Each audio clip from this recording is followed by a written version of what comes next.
The city just listed a comprehensive violation inspection schedule. I'm going to tell you what that means, how it could affect your neighborhood, and also how you could help your neighbors who might be at risk as a result of this. My friend John is dealing with a very real problem in Chattanooga related to code enforcement, and he's doing what he can on his platform to help his community through this issue.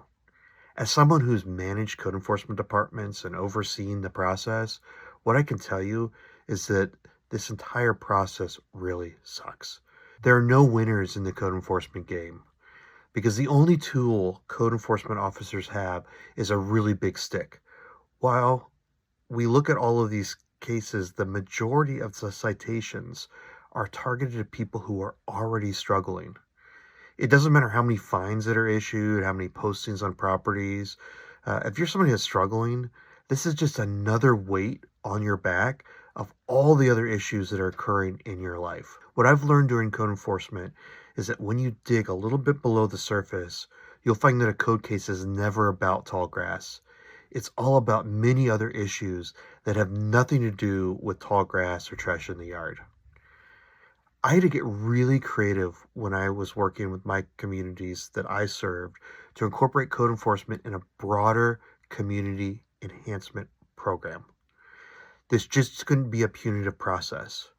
If we identified a struggle in a yard, we had to identify what we could do at City Hall or with our partners with City Hall to help address that issue.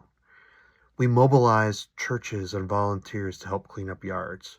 We worked with organizations like Habitat for Humanity and Brush with Kindness to go out to knock on doors to help paint dilapidated properties or fix gutters or hang windows. We worked as a community to raise these issues, and sometimes our best tool was not code enforcement, but introducing these struggling families to the social workers and our community networks to help with the real underlying issues. We have to think differently when it comes to code enforcement. We need to think through this as a four-step process, and we should be asking ourselves just not how can we issue a citation, but what are the things we could do right now to help ease that struggle for these families and individuals that are struggling in our community. It's as simple as knocking on our neighbor's door and asking how we could help them today.